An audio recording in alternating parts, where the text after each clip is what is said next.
The Picture of Dorian Gray, Oscar Wilde, Chapter 1.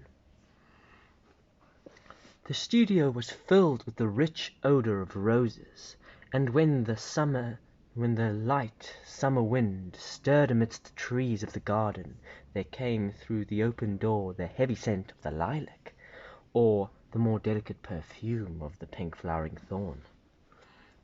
From the corner of the divan of Persian saddlebags, on which he was lying, smoking, as was his custom, innumerable cigarettes, Lord Henry Wotton could just catch the gleam of the honey-sweet and the honey-coloured blossoms of the laburnum, whose tremulous branches seemed hardly able to bear the burden of a beauty so flame-like as theirs, and now and then the fantastic shadows of birds in flight flitted across the long tazure silk curtains that were stretched in front of the huge window, producing a kind of momentary Japanese effect, and making him think of all those pallid jade face painters of Tokyo who, through the medium of an art that is necessarily immobile, seek to convey the sense of swiftness and motion.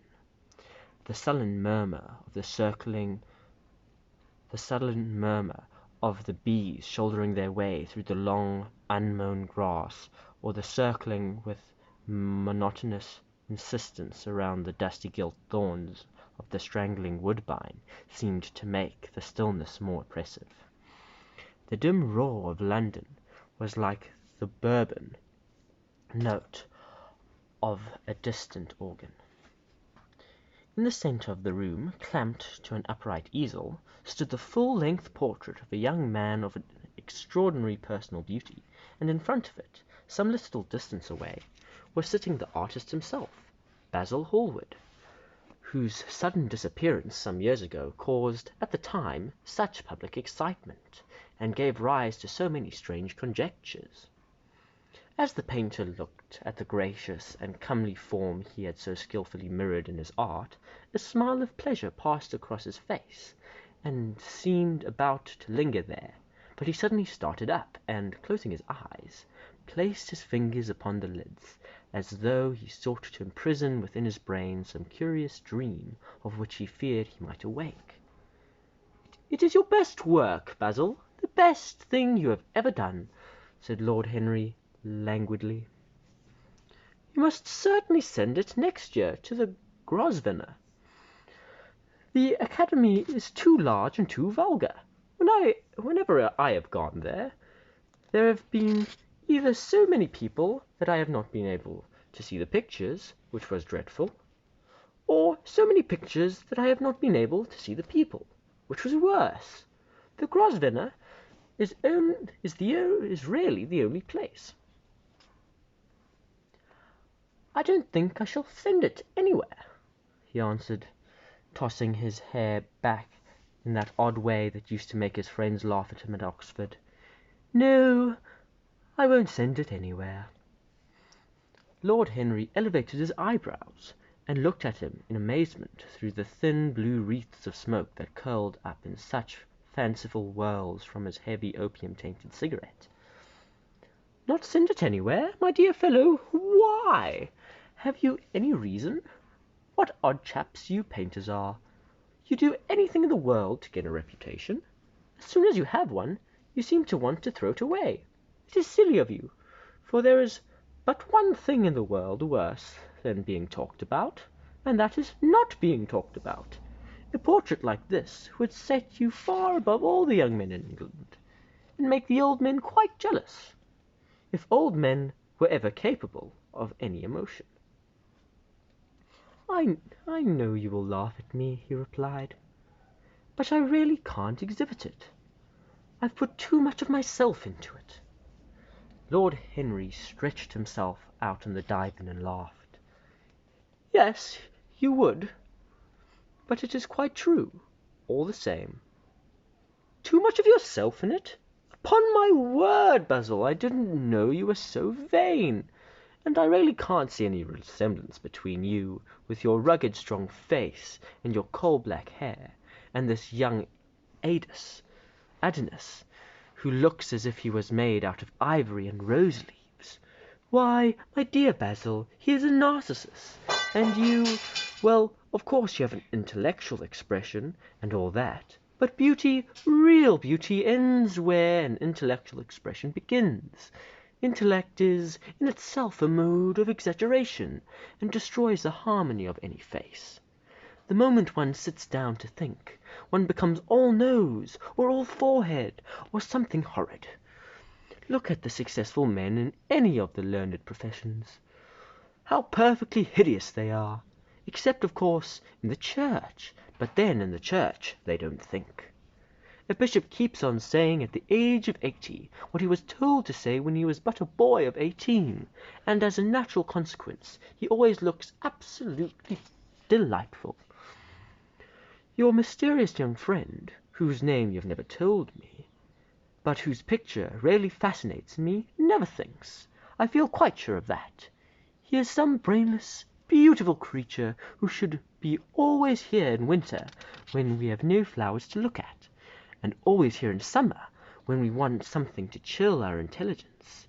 Don't flatter yourself, Basil. You are not in the least like him. You don't understand me, Harry, answered the artist. Of course I am not like him. I know that perfectly well. Indeed, I should be sorry to look like him. You shrug your shoulders. I am telling you the truth. There is a fatality about all physical and intellectual distinction, the sort of fatality that seems to dog through history the faltering steps of kings. It is better to be different. It is better not to be different from one's fellows. The ugly and the stupid have the best of it in this world. They can sit at their ease and gape at the play. If they know nothing of victory, they are at least spared of the knowledge of defeat. They live as we all should live, undisturbed, indifferent, and without disquiet.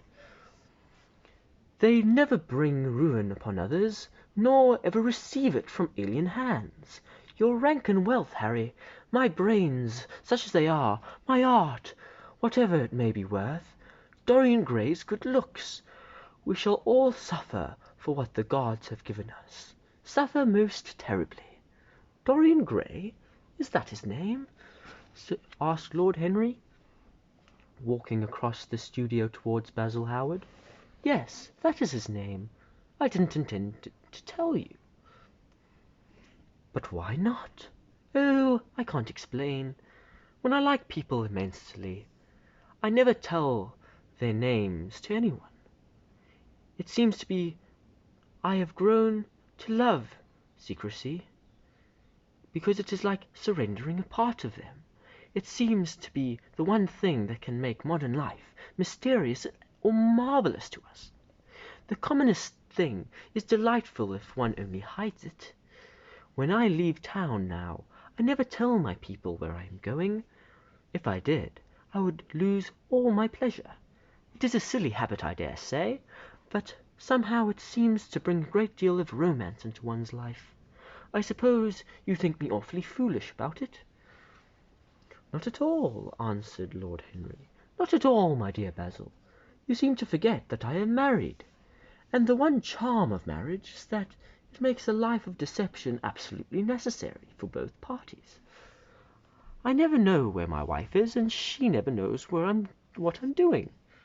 When we meet, we do meet occasionally, when we dine out together, or go down to the Duke's.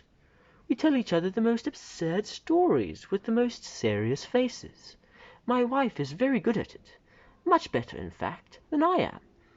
She never gets confused over her dates, and I always do. But when she does find me out, she always makes no row at all. I sometimes wish that she would, but she merely laughs at me. Oh, I do hate the way you talk about your married life, Harry, said Basil Hallward, strolling towards the door that led into the garden. I believe that you are really a very good husband, but that you are thoroughly ashamed of your own virtues. You are an extraordinary fellow. You never say a moral thing, and you never do a wrong thing. Oh no, your cynicism is simply a pose.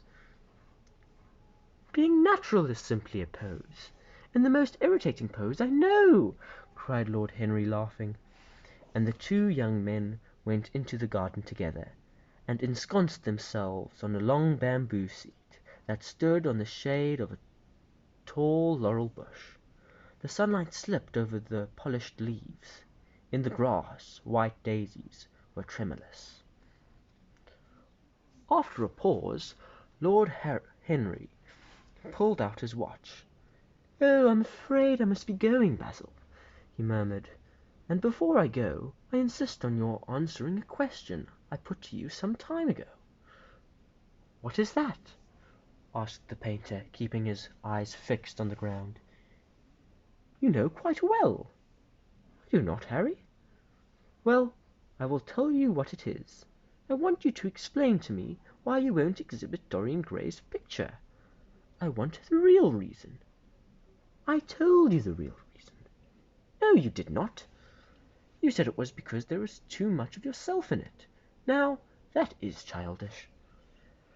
"Harry," said Basil Hallward, looking at him straight in the face, "every portrait that is painted with feeling is a portrait of the artist, not of the sitter. The sitter is merely the accident, the occasion. It is not he who is revealed by the painter. It is rather the painter who, on the coloured canvas, reveals himself. The reason I will not exhibit this picture is that I am afraid that I have shown within it the secret of my own soul." Lord Henry laughed. "And what is that?" he asked. "I will tell you," said Hallward, but an expression of perplexity came over his face. "I am all expectation, Basil," continued his companion, glancing at him. "Oh, there really is very little to tell, Harry," answered the painter, "and I'm afraid you will hardly understand it. Perhaps you will hardly believe it." Lord Henry smiled, and, leaning down, plucked a pink-petalled daisy from the grass, and examined it. "I am quite sure I shall understand it," he replied, gazing intently at the little golden white feathered disc. "And as for believing things, I can believe anything, provided it is quite incredible." The wind shook some blossoms from the trees, and the heavy lilac blooms, with their clustering stars, moved to and fro in the languid air. A grasshopper began to chirrup by the wall, and like a blue thread along a thin dragonfly floated past on its brown gauze wings. Lord Henry felt as if he could hear Basil Hallward's heart beating, and wondered what was coming. "The story is simply this," said the painter after some time. "2 months ago I went to a crush at Lady Brandon's. You know, we poor artists have to show ourselves in society from time to time, just to remind the public that we are not savages. With an evening coat and a white tie, as you told me once, anybody, even a stockbroker, can gain a reputation for being civilized. Well, after I had been in the room for about 10 minutes, talking to a huge overdressed dowagers and tedious academicians, I suddenly became conscious of someone looking at me. I turned halfway round and saw Dorian Gray for the first time. When our eyes met, I felt that I was growing pale. A curious sensation of terror came over me. I know that I had come face to face with someone whose mere personality was so fascinating that, if I allowed it to do so, it would absorb my whole nature, my whole soul, my very art itself. I did not want any external influence in my life. You know yourself, Harry, how independent I am by nature. I have always been my own master, and at least always been so until I met Dorian Gray. Then, but I don't know how to explain it to you. Something seemed to tell me that I was on the verge of a terrible crisis in my life. I had a strange feeling that fate had in store for me the most exquisite joys and exquisite sorrows. I grew afraid, and turned to quit the room. It was not conscience that made me do so. It was a sort of cowardice. I take no credit to myself for trying to escape. Conscience and cowardice are really the same thing, Miss Basil. Conscience is just the trade name of the firm. That is all. I don't believe that, Harry, and I don't believe that you do either. However, whatever was my motive, and it may have been pride, for I used to be very proud, I certainly struggled to the door. There, of course, I stumbled up against Lady Brandon. "You're not going to run away so soon, Mr. Hallward?" she screamed out. You know her curiously shrill voice? "Yes, she is a peacock in everything but beauty," said Lord Henry, pulling a daisy to bits with his long, nervous fingers. "I could not get rid of her. She brought me up to the royalties, and people with stars and garters, and elderly ladies with gigantic tiaras and parrot noses. She spoke of me as her dearest friend. I had only met her once before, but she took it into her head to lionize me. I believe some picture of mine had made a great success at the time, at least had been chatted about in the penny newspapers, which is the 19th century standard of immortality. Suddenly I found myself face to face with the young man whose personality had so strangely stirred me. We were quite close, almost touching. Our eyes met again. It was reckless of me, but I asked Lady Brandon to introduce me to him. Perhaps it was not so reckless after all. It was simply inevitable. We would have spoken to each other without any introduction. I am sure of that. Dorian told me so afterwards. He, too, felt that we were destined to know each other." "And how did Lady Brandon describe this wonderful young man?" asked his companion. "I know she goes in for giving a rapid précis of all her guests. I remember her bringing me up to a truculent and red-faced old gentleman, covered all over with orders and ribbons, and hissing into my ear, in a tragic whisper which must have been perfectly audible to everybody in the room, the most astounding details. I simply fled. I like to find out people for myself, but Lady Brandon treats her guests exactly as an auctioneer treats his goods. She either explains them entirely away, or tells one everything about them except what one wants to know." "Poor Lady Brandon! You are hard on her, Harry," said Hallward listlessly. "My dear fellow, she tried to found a salon, and only succeeded in opening a restaurant. How could I admire her? But tell me, what did she say about Mr. Dorian Gray?" "Oh, something like, 'Charming boy, poor dear mother and I absolutely inseparable. Quite forget what he does. Afraid he doesn't do anything. Oh, yes, plays the piano. Was it the violin? Dear Mr. Gray?' Neither of us could help laughing, and we became friends at once. Laughter is not all a bad beginning for a friendship, and it is far the best ending for one," said the young lord, plucking another daisy. Hallward shook his head.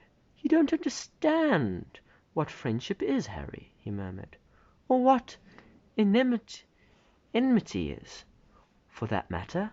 You, like everyone, that is to say, you are indifferent to everyone." "How horribly unjust of you!" cried Lord Henry, tilting his hat back and looking up at the little clouds that, like ravelled skeins of glossy white silk, were drifting across the hollowed turquoise of the summer sky. "Yes, horribly unjust of you.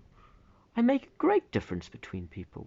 I choose my friends for their good looks, my acquaintances for their good characters, and my enemies for their good intellects.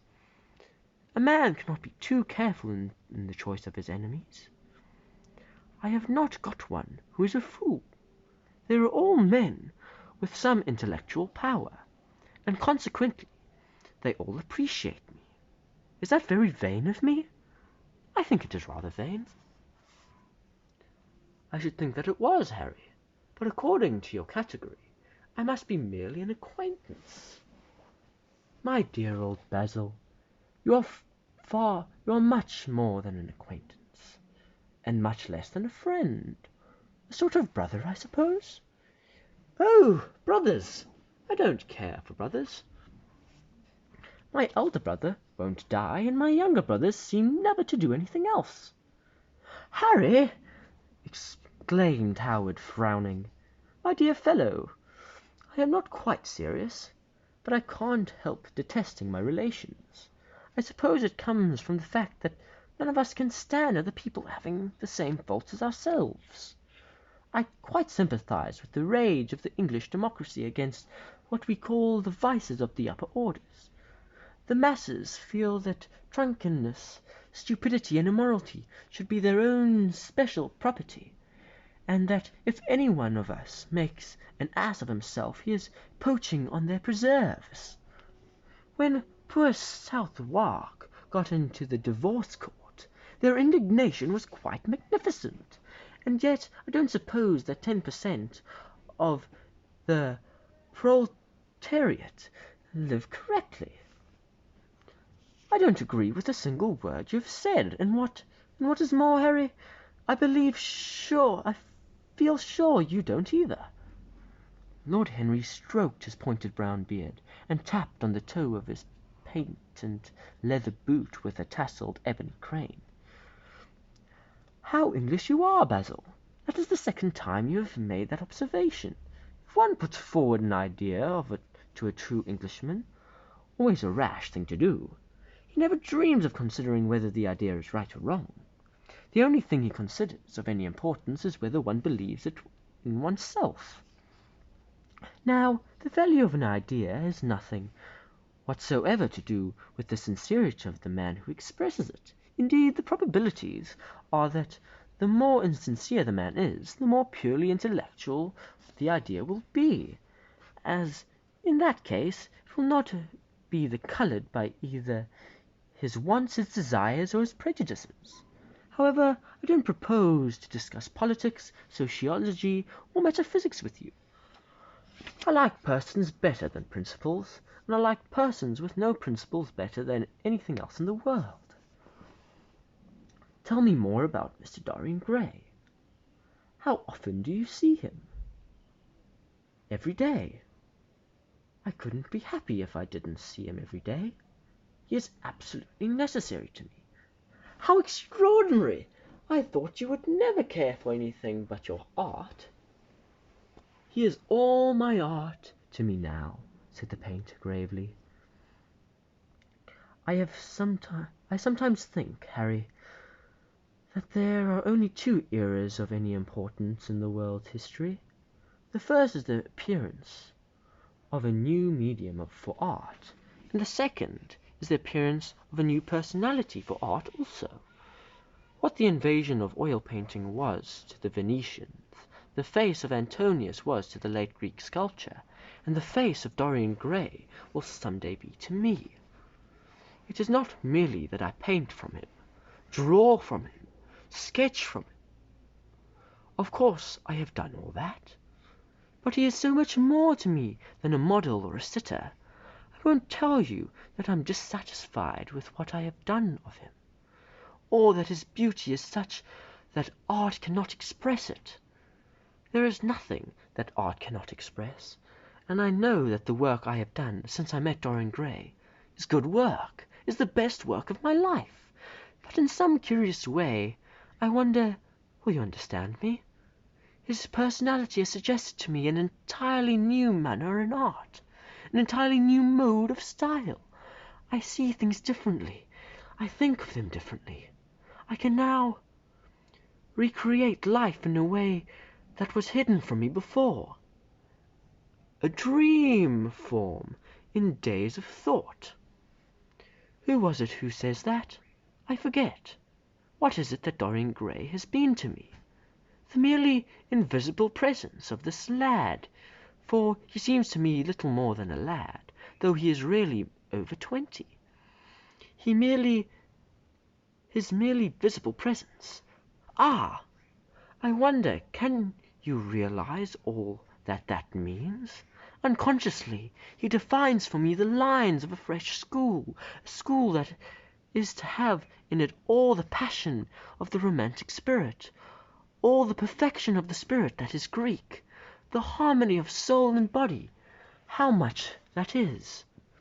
We, in our madness, have separated the two, and have invented a realism that is vulgar, an ideality that is void. Harry! If you only knew what Dorian Gray is to me, you remember that landscape of mine, for which Agnew offered me such a huge price, for which I would not part with?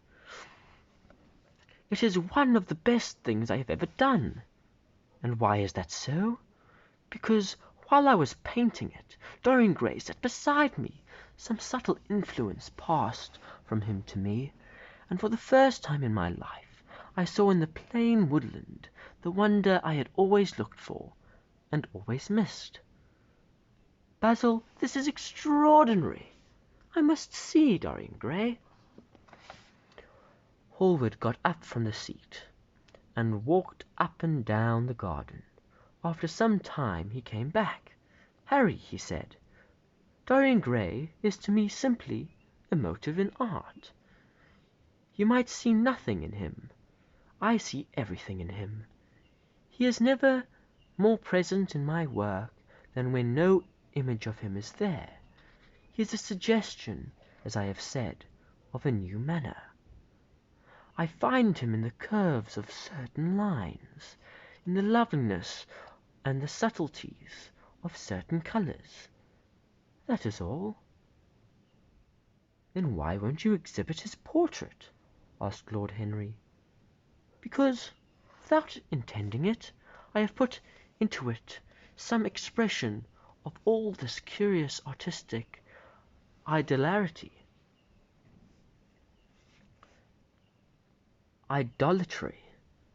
of which, of course, I have never cared to speak to him. He knows nothing about it. He shall never know anything about it. But the world might guess it, and I will not bare my soul to their shallow prying eyes. My heart shall never be put under their microscope. There is too much of myself in the thing, Harry. Too much of myself. Poets are not so scrupulous as you are. They know how useful passion is for publication. Nowadays a broken heart will run to many editions." "I hate them for it," cried Hallward. "An artist should create beautiful things, but should put nothing of his own life into them. We should, in an age when men treat art as if it were meant to be a form of autobiography, we have lost the abstract sense of beauty. Some day I will show the world what it is, and for that reason the world shall never see my portrait of Dorian Gray." "I think you are wrong, Basil, but I won't argue with you. It is only the intellectually lost who ever argue. Tell me, is Dorian Gray very fond of you?" The painter considered this for a few moments. "He likes me," he answered, after a pause. "I know he likes me. Of course I flatter him dreadfully. I find a strange pleasure in saying things to him that I know I shall be sorry for having said.